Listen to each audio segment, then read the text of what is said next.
Okay, today we're talking about the meeting that was held yesterday of 2014 MDC structures. Are you aware of this meeting? I am aware of the purported meeting. Okay, who called the meeting?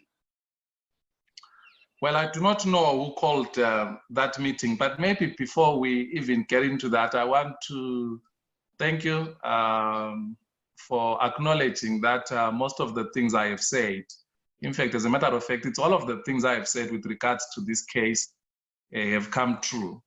So I want to thank you so much for that acknowledgement. I've also seen some media houses that followed that interview also acknowledging the work that we have done. This is important, especially for me. I'm coming to the end of my term in this position.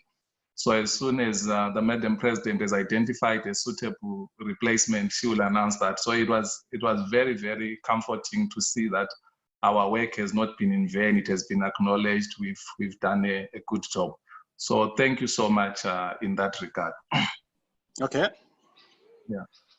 So coming to the question, who called that meeting, I do not know. That's why I'm not even worried. That's why I'm talking about a purported meeting. Because, why am I saying that? It's because the MDCT constitution, and I want to read it for you so that you understand why that type of a meeting does not matter. I'm dealing with the constitution of the MDCT. I'll take you to the law.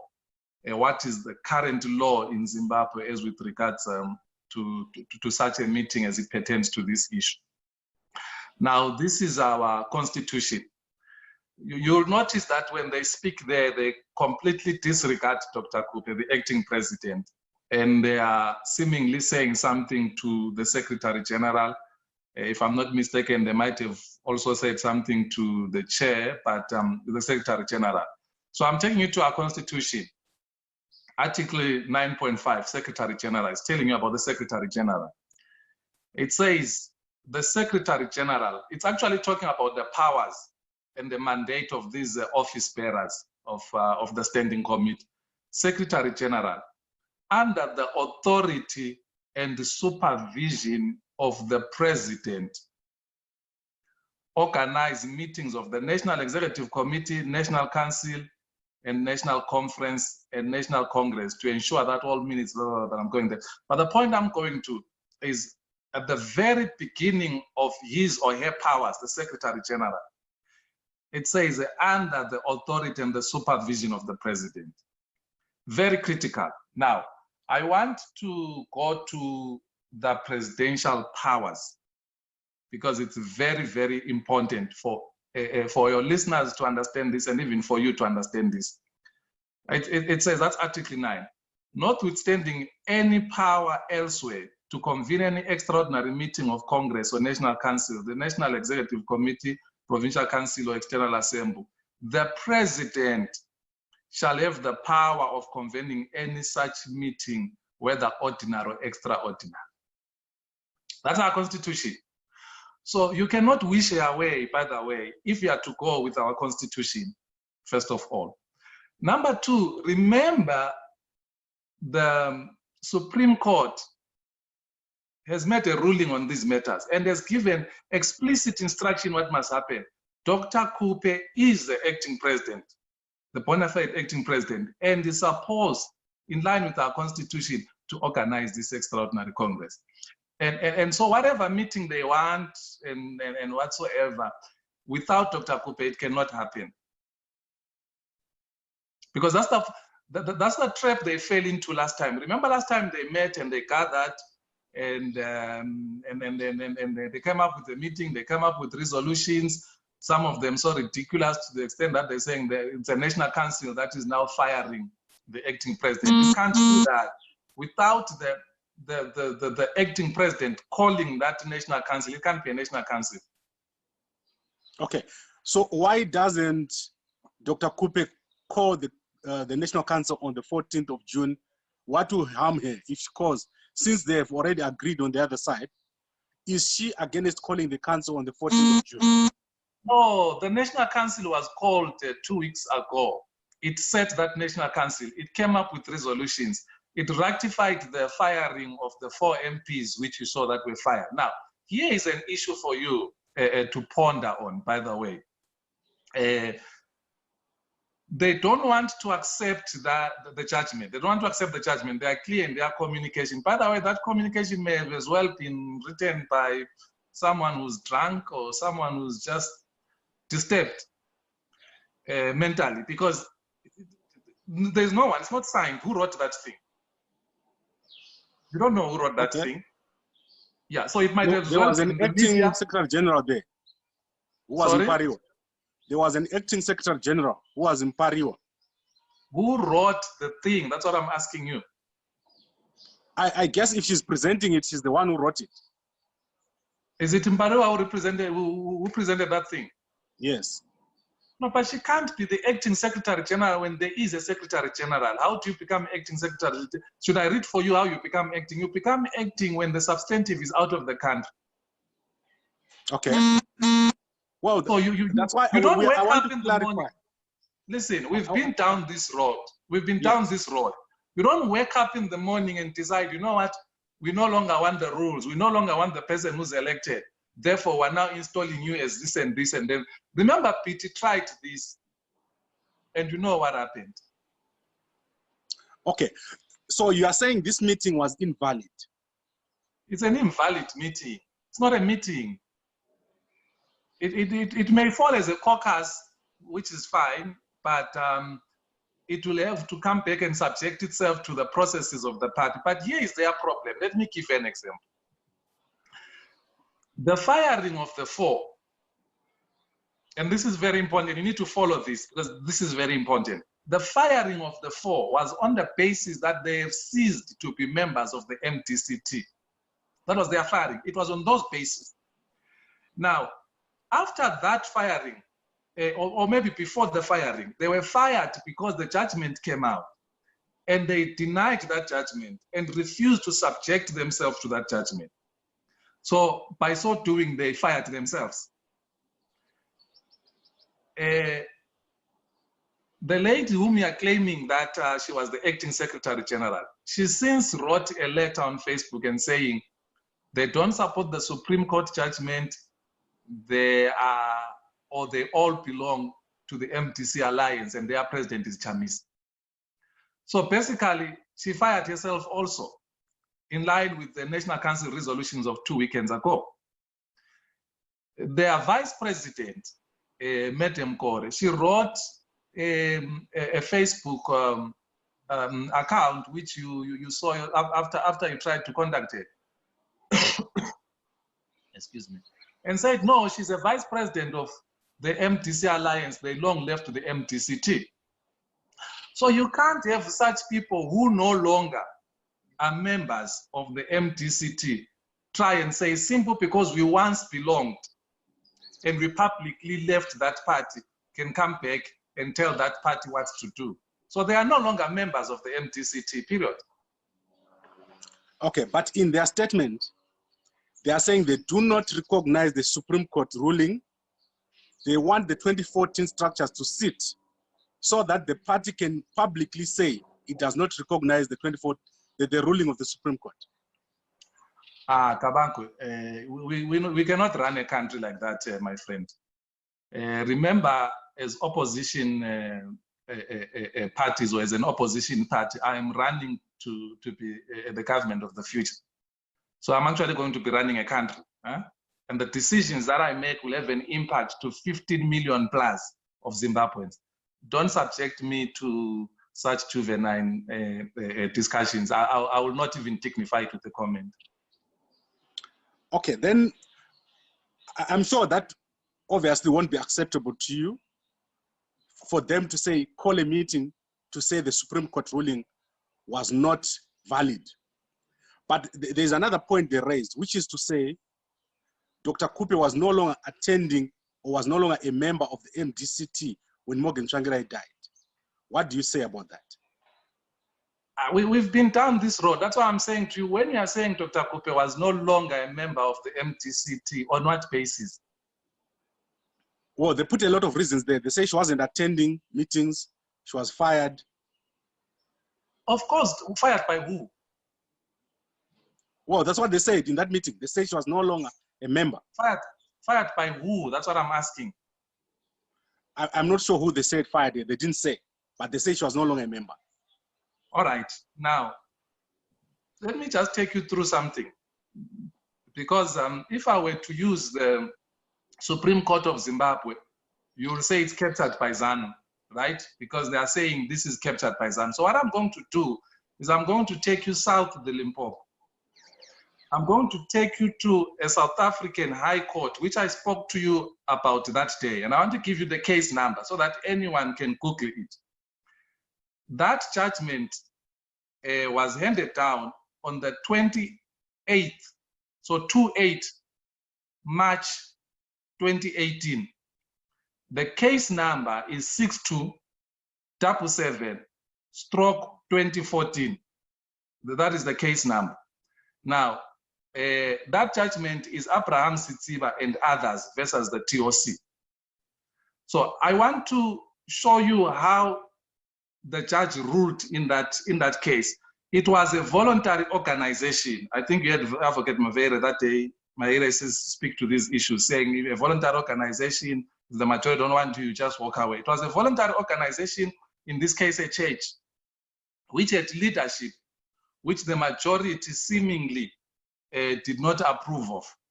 They were left with 7 months to go to their session, which is what will be a Congress. So they called for this Congress or this session, but outside the rules, the inverted commas, the majority. And they removed this leadership, which in their view, they no longer wanted, and installed a new leadership. So this removed leadership went to court, the High Court, and the High Court made a ruling which I want to draw your attention to. Unless if you are saying to me, the High Court of South Africa is also captured in the same manner like the High Court, because I want you to see the similarities of the judgment and the legal reasoning, which is very, very important, on how you remove a duly elected leader. That's number one. Number two, on how you convene meetings. Now, I don't have time to go through the whole judgment, but I've given you reference. You can go and read it for yourself. But I want to read the portion that deals with how the leadership was removed in this said Congress, inverted commas, session. It making a point that no one could have fired Dr. Kupe, by the way, in any meeting, because the calling of that meeting was unprocedural. That's number one. Number two, they could not do it without her as an acting president. Right. Now, this is what the High Court says, the High Court of South Africa, speaking about the removal of the then elected leadership, which supposedly the majority didn't want anymore. He says in point 6, he says, in my view, the procedure adopted at the meeting did not follow the procedures laid down by your constitution and fall foul of the notice and other requirements prescribed therein. You are following? 61. I'm following. In the circumstances, I am of the view that the resolutions taken at the meeting pertaining to the removal of the former executive leadership, the constitution of an organization and the nomination committee and the appointment of a new executive committee are invalid and fail or fall to be set aside. I will return later to whether such an order should be granted. Now, the judge tells you that on the basis, or the High Court tells you that on the basis that you failed to follow your own prescribed procedures on how you call such a meeting, the decisions that you took there are invalid because you were not sitting there corporately and constitutional as a session or as a Congress. What the point that I'm making to you, I'm saying to you, in that purported National Council which fired Dr. Kupe, it was not a National Council because first of all, she was the acting president. Whoever called that a National Council would have been the SG in consultation with, under the supervision and authority of Dr. Kupe as the acting president. That did not happen. And you must have an agenda that says we are coming to meet to deliberate on so and so, and if possible, fire them. All of that did not happen. So I'm basically saying to you, when the Supreme Court of Zimbabwe looked at all of that, they nullified all of that action and said Dr. Kupe is duly and the bona fide acting president of the MDC. They didn't just go and say who was Tsvangirais vice president, then therefore come back. And let me make a point in this manner. Honorable Love Momoyo, the former Speaker of the House, he was the duly elected chairperson of our party in 2014. I'm sure you know that. Yes. He resigned. After he resigned, the court did not say, because Love Moore was the duly elected 2014, come back. No, the court said, Komich, in line with your constitution, since you assumed the powers of the chairperson and are now the chairperson, you are the one who is to act in the event that Dr. Kupe is not able to carry out her presidential duties. That's what the court said. The point I'm making to you is these guys can't, on the basis that they're part of the 2014 structures, but they've since left the party by their own public admission, come back and say, we're making demands that have a bearing on the party. They can't do that. So, so legally, they couldn't fire Dr. Kupe. They did not fire her. It does not exist in law. Number two, they cannot come on the basis, having publicly left the party, come back and say, because in 2014 were this and this, were demanding that you do APC. No, they'll have to come back and join through the branch. Is it not possible as a way of reconciliation for your side, the side of Dr. Kupe, to accept the people that have now shown that they're interested in working under the 2014 structure? Because if we were to call for that meeting on the 14th of June, is that not going to unite everybody? No, let me give you a correction. First of all, it's not the faction of Dr. Kupe. This is a faction of the whole party, people who are behind the constitution and defending the values and the mission of the MDC are the people who are following the Supreme Court judgment. These people, you can't say they've shown that they want to work for the party. They've made it clear that they don't respect the judgment. They've made it clear that the acting president to them is fired. So these are not people who are coming in peace. These are people who are just trying to string us along while they're working out a way. That's what they're trying to do. Okay, so you never accept the group that has got, the one that met yesterday, that has got Wende, Kore, Mpariwa, all the people that attended yesterday, 151 people. Those people fired themselves from the party. By the way, those numbers are questionable. I saw the video, so they hardly get to 50. They don't even get to 50. So let's not go down that route. But let me also help you. This has nothing to do with numbers, my brother.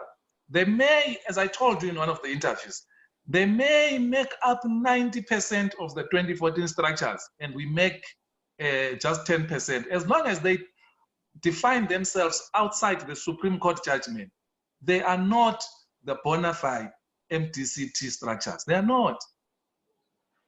You see, it's about compliance with the judgment. Because as I told you, that judgment has become law in Zimbabwe because it was never appealed. It has become law. Just as the same judgment that I was, like this judgment that I was reading for you, which is in South Africa, that judgment, it's now their law in South Africa. You do not remove leadership in a manner where you accidentally gather. Now that we have gathered, we simply say, now that we have gathered and we seem to realize that all of us are members of the National Council, what can we do? Okay, today we want to fire Phugeni. All right, Phugeni did this and this. Okay, Phugeni is fired. No, that's not how you conduct yourself. Okay, but you have previously said if Chamisa wants to contest, he's welcome. Does this mean that he's no longer welcome to contest at the Extraordinary Congress? Well, he is fired. He stands fired, as far as I know from our last resolution.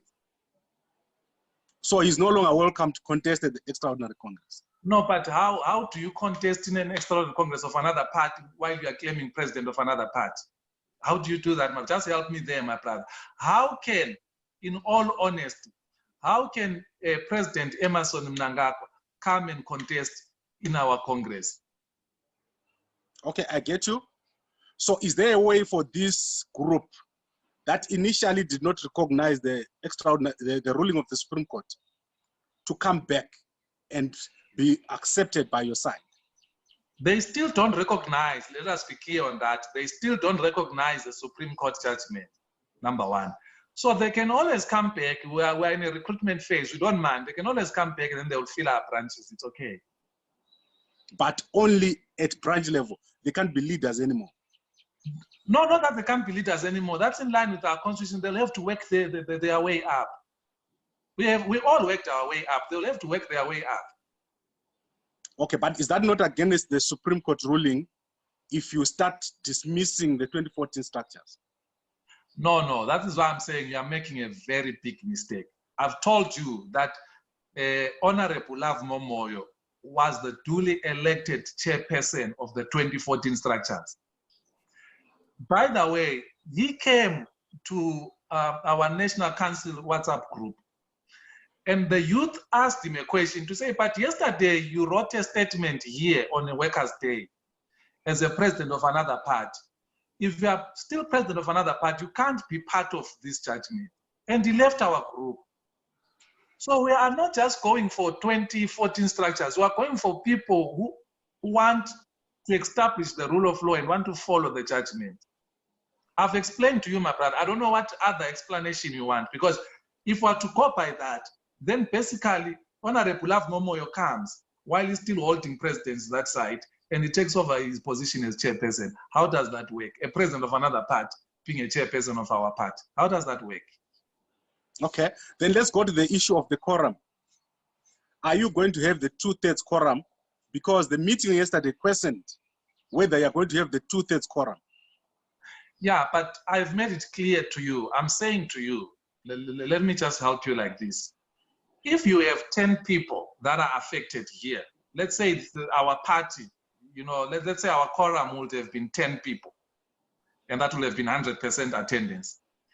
If 7 people have since left the party and we are left with 3 people, the 2/3 majority is a 2/3 majority of those 3 people. So in other words, when you have 2 people gathering, you have reached that threshold, because you cannot go to a Love Momoyo and say, come to our meeting so that we have this fictitious imposed quorum. It is imposed. If they are no longer members of our party, they have no bearing on whether we reach a quorum or not. A quorum is on the basis of those that are still members of our party. Okay. Then there's the issue of recalling MPs. They say Monzora did not consult anyone before recalling the 4 MPs. Is this the correct position, that he must consult before recalling MPs? Obviously, Monzora would have consulted the acting president. It goes without saying. But beyond that, I've told you that the National Council said 2 weekends ago, and the National Council was clear on its resolution, that anyone who no longer belongs in our party must go. Okay, so more recalls. The National Council resolution.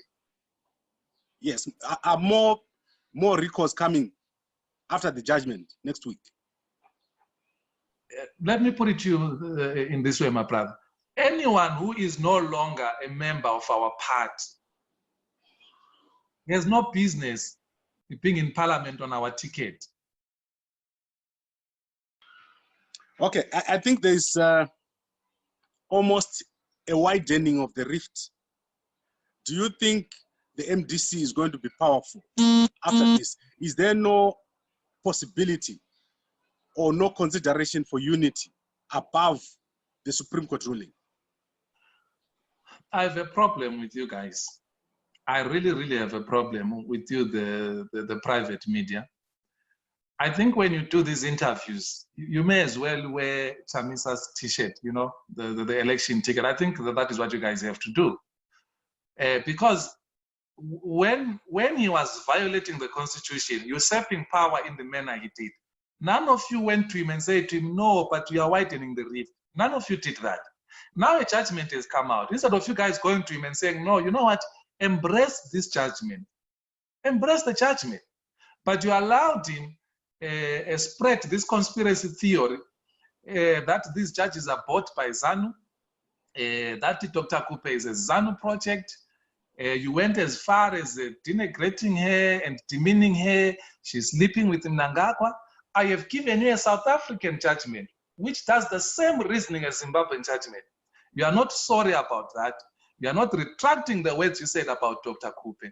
You are not retracting the impeachment that you guys did of the Supreme Court of Zimbabwe. You are not doing that. You are simply saying to us, we must take this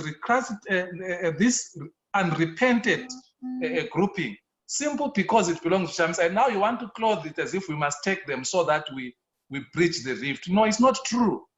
You must be honest with us.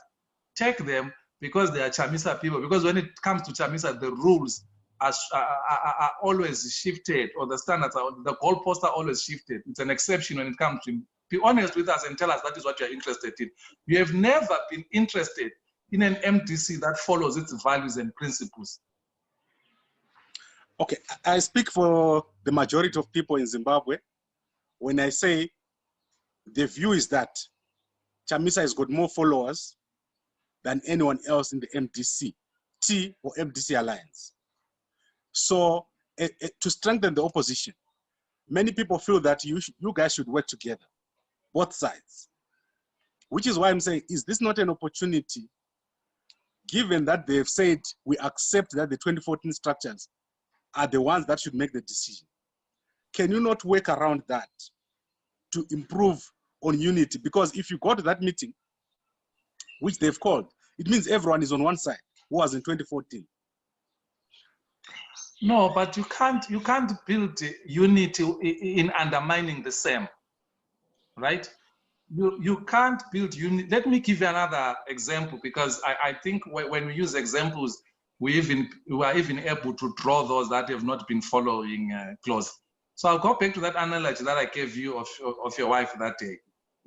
You have a wife under civil marriage, so that means it's just you and her, no third parties involved. And then all of a sudden you are arguing to involve a third party, and you are saying you want your relationship to be open, and then your wife says, no, that is not what we agreed, that should not happen. And then you go out, you start sleeping with other people, and then you are caught by her. And then when she holds you to account for doing that, and then you say, no, you see, that is the reason why we must have an open relationship. Do you realize how ridiculous that is? You really can't sit here and say, these people are saying we don't recognize the judgment, number one. Number two, Dr. Kupe remains fired. And then you're saying, for the sake of unity, accept those type of demands. What type of unity is that? Okay, so I think we've covered most of the issues, and I think the situation is going to develop next week. What I wanted to know is your position on Chamisa. Is it final that you cannot contest at the Extraordinary Congress, or is something that is open to discussion? Let me ask you this question. Can President Emmerson Mnangagwa come and contest, or go and contest in an MDCA Congress? No, of course not. Of course not. Right. Yes. So why do you want someone who has publicly stated that he does not recognize the judgment, that he left the MDC too long ago, that he has since formed his own political formation, and is a president of that formation? Why do you want him to then come and contest in a leadership contest of another formation? Because Chamisa has never said that. The other people have said it, but himself personally has never said those words. Do you want us to go down that direction? Yes. Addressing the media in that hospital, he spoke of Dr. Tsvangirai as his predecessor. That's what he said. Correct. That's number one. Number two, he has written, you can go to his Twitter page. He does not have to say, to use the same words as I've used here, but he has always alluded that he does not respect that judgment. He has said that that judgment is a ZANU judgment. In fact, it's just that I didn't know that we will come to this, but I can take you back to his Twitter feed. You will see what he said. But be that as it may, even if he has not said that, he's a person with spokespeople. This is not the first time. I don't think you have spoken to Dr. Kupe yourself. No. But you speak to me in my capacity as a spokesperson. And every time I speak to you, when you do your headlines, you say, Dr. Kupe, this, because you know I'm speaking in my agency capacity. You know that. Okay. So you are saying definitely no chance of Chamisa contesting the Extraordinary Congress, even if he comes and says, please, can I contest? I have asked you a simple question. Can Nelson Chamisa go, let me put it to you this way, like the way I asked you initially. Can President Emerson Mnangagwa go and contest in an MDC alliance a leadership contest? No, he can't. Okay, so I think let's wrap this up. Yesterday's meeting. No, what I'm saying to you in short, Kabako. This is what I'm saying to you in short. If Chamisa wakes up tomorrow and say, actually, I identify with the judgment. I am not the president of MDCA. I'm actually for a secretary for policy and research under the MDCT led by Dr. Thokozani Kupe. I think then that will be a headache for the National Council, because remember, it has already fired Wende and all of them, even from Parliament. So what that will mean, if they are to make an exception for Chamisa, they are to make an exception for all those people that they fired even from Parliament, and also restore them back in Parliament. That's what it will mean. Okay, but you have not replaced them in Parliament yet.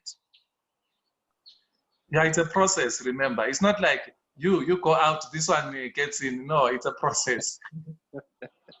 Okay, right. I think you have given a thorough explanation. The meeting yesterday was invalid because it was not called by the correct people. It is not possible for the MDCT not to recognize the Supreme Court ruling. Dr. Kupe was not fired because she was not part of the meeting that they called to fire her. Is there anything else I left? No, you didn't leave anything, but I'm really repeating these things for you. They were said by the Supreme Court, but they want to be willfully ignorant of those things. I don't have a problem with that. But what you left out is that I took you to a South African High Court, and I gave you their reasoning, which mirrors the reasoning of a supposedly captured Supreme Court of Zimbabwe by ZANU. And that is done deliberate, so that you undermine Dr. Kupe's grievances and the ill treatment that she received from Chamisa. By the way, let me take this thing further, maybe take it to what I consider its logical conclusion. Today, you have an outcry of Honorable Mamombe and her colleagues, which is genuine, by the way. We must have that outcry, and I'm very much worried about the alleged abuse under the security apparatus of Zimbabwe. But follow this now. When Dr. Kupe was almost bent in a heart, the American embassy was there. The EU embassy was there. And I think the British embassy was there also. I stand to be corrected, but I know the EU was there. I know that the American embassy was there. They had a representative. The police were many. You didn't have few, you had many of them. It was a battalion, my friend, if not battalion. And yet Dr. Kupe was hit with rocks. And when she ran away to hide in a hut, there was an attempt to set that hut alight. Now, up to today, the American embassy has not sent anything to hold the perpetrators to account. The EU has done nothing. The British has done nothing. You, the journalists, you have done nothing. The civil organizations have done nothing. Now, I want you to follow this. What have you done? You have created a security establishment in Zimbabwe that is full of impunity, that they can do anything with no consequences. That's number one. Number two, you have also created a political discourse in a country that can also do willy-nilly, violate people's rights and their dignity and even be so inhumane to them, to the extent of wanting to kill them through burning them in a hut. You have said you can do that, it's allowed in our political sphere. Now today, when you are saying President Iti is doing nothing about the three, you are not correct. This government has done nothing for a long time about such acts. Starting with Kukraund, nothing happened.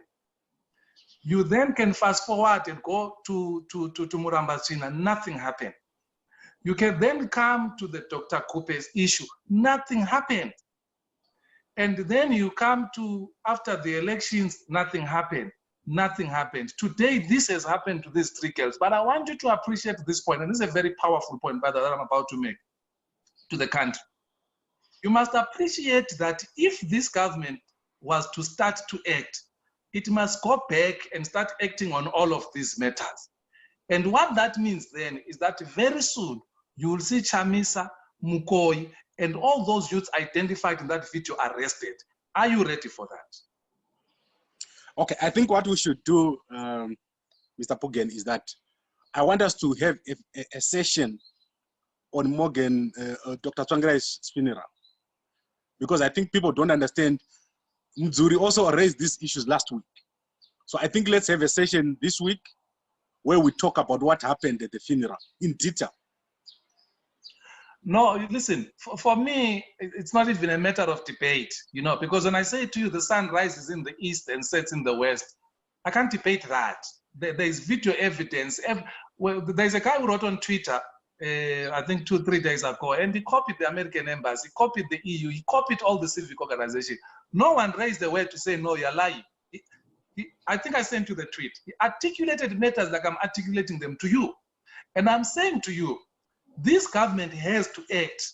But I'm asking you, together with the diplomatic community, when this administration, as it must do, when it starts arresting and acting in a manner that it should have acted long time ago, are you ready and will you accept that Chamisa is arrested, not for political reasons or expedience, but is arrested for the alleged crimes of attempted murder, which he attempted at Dr. Kupe in Puera, and followed her in Bulawayo, and followed her in the High Court in Harare. Are you ready for that? I'm not sure that Chamisa personally ordered the vanguard to go after Dr. Kupe.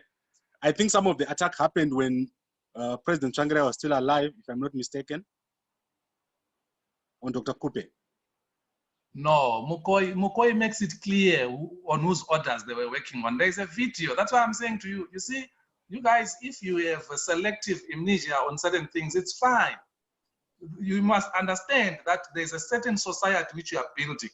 You are building a certain society that says when somebody commits crimes, we must face the other way, or we must make excuses for. Then when those crimes are now committed against certain people who are your faves, you then want action taken. But unfortunately, you have desensitized community against such barbaric acts. And I'm saying to you, why today you are not agitating for the security services or the police or the president to look for the perpetrators of violence against Dr. Kupe? You know why you're not agitating? Because you know that it will lead to Chamisa's door. You are not doing that. But today you are saying they must find the perpetrators of the violence against the three, which is true, by the way. I'm appalled by the treatment against them. And those people must be found, but we must also go back and look at the perpetrators of that violence in Puera. Yeah, and we must not politicize. When police are now doing their work, you must not politicize the matter, because it will end up with MDCA politicians arrested. Did Dr. Kupe report this matter at the police? Unless you are saying to me, Dr. Kupe is less of a woman than all these other women that we're now fighting for. She does not have to go and report this thing to the police. Have these ones reported anything to the police? They haven't. But the whole world is up in arms, and correctly so. And I'm saying, where is this agitation for justice to be done against another fellow woman? Now, let me tell you this. Do you know that the physical scars might have healed what Dr. Kupe went through and Chief and them? But their families and even themselves, they are still going with the emotional trauma. And I can say that because my brother was in that hut, by the way. What will I have said to his kids and the wife and everyone? And I'm saying to you, you can't, as a country, ignore certain crimes that are done by our favorite people and then want to agitate and want to bring the world to a standstill when it's done to our favorite people. No. Okay, I think let's wrap up because we are getting into another very important issue, but it's also, it needs expansion. I think let's take this issue on another day because we won't do it justice if we mix this issue with the one that happened yesterday. So my suggestion is, I agree with you. It was important that I raised the double standardness of the outrage, you see, from all the quarters, you see, because that's the same thing that you're trying to apply. When Dr. Kupe was fired and kicked out of parliament, there wasn't all of this negotiation that you're trying to force. It wasn't there. She was kicked out of parliament. This is real. It happened. It happened. And you all said, you all covered that in excitement, in gloating. Now, all of a sudden, the tables have turned. You are now saying, no, you must be, you must show unit, you must do this. Show unit on people who are saying, we don't recognize you, we fired you, even against the law. I'm showing you that the same person who's a woman also was almost burnt alive. You guys kept quiet. Now, correctly so, Joanna Mamombe deserves a justice and the other two ladies, correctly so. And the security services must look for the perpetrators and for the alleged perpetrators and find them. But in the same manner, I want the security services to go back to what happened in Puera, go back to what happened in Bulawayo, go back to what happened in the High Court in Harare, and find the perpetrators and charge them. And I'm saying the country must be prepared. They must not turn back and say, this is ZANU trying to squash the official opposition. They must not say that. Okay, so Mr. Phugeni, let's end this discussion at this point. Is there anything else you want to say before we close? No, I would like to say you may want to cut this interview into two so that you deal with the first issues that we dealt with and then you deal with this one. I think it will help you. I don't think there'll be any need for me to come back and repeat these whole points because to me they are clear. They're supposed to be obvious to everyone. So the mere fact that people are ignoring them and pretending like they're sophisticated and complicated, it's an indictment on them. They know exactly what happened. And this whole thing of trying to act like, hey, we're worried for the country, we're worried for the fragmentation of opposition. You are not worried then, why are you worried now? Be honest and say, no, we don't want our favorite guy to lose out. And if you don't want him to lose out, tell him to do the right thing. He must stand up in the podium and say, I'm not the president of the MDC Alliance. I'm a secretary for policy and research in the MDC led by Dr. Kupe. Okay. The thing is, the reason why I want to bring you back is that it's not agreed, or the facts are not agreed. Mudzuri last week said he was told by Tsvangirai to be the acting president. He was the last person to see Dr. Tsvangirai, and you saw that interview. So I would want us to go back in your own version and say who last saw Dr. Tsvangirai, who was appointed to act, what led to Dr. Kupe moving around with the mother of the late Dr. Tsvangirai to Bohera, what raised the temperatures? Because it's not as simple as what happened at Bohera. There was a build-up. Let me tell you, my brother, we can have that. That will just be for gossip purposes. You can enjoy that. I am dealing with the matters of the Supreme Court here, what the Supreme Court ruled. I also took you to South Africa and I gave you a legal reasoning. It was not up to an individual to say who's acting, who's not acting. It's neither here nor there. You can't come and tell us that I privately had a conversation with so and so. We are talking about a ruling based on the constitution of the MDC and also based on the legal ruling, which they went through our whole legal reasoning. So whether that conversation happened between Mtsuru and the late Morgan Tsvangirai, it's inconsequential really. For gossip, it's helpful, but really to what value? he has since said himself, he has acknowledged that his appointment as vice president was illegal. And to a larger extent, we are in this trouble because of those two appointments. Okay. Right. I think this has been a very long and interesting discussion. There's a lot to gain from this discussion. And I hope that we'll be able to talk again very soon. I'll give you a call this week so that we discuss. I want us to discuss what happened to Dr. Kupe. I don't think many people understand it.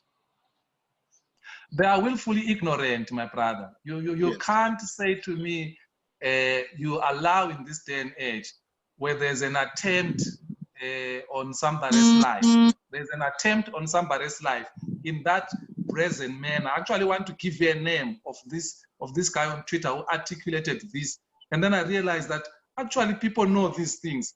They are just acting like they don't know what happened, but they know what happened. I'm going to tell you now his name. And he says, I was there. I'm the one who rescued Dr. Kupe. It's not the police. His name is Matikari.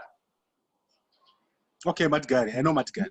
Yes, he articulates this. He says, he plays the video when the youth were agitating for Dr. Kupe's blood. He says, I was at Tsvangirai's funeral with Francis Lovemore of CSU. I helped Dr. Kupe, trapped in a hut, which MDC youth tried to burn.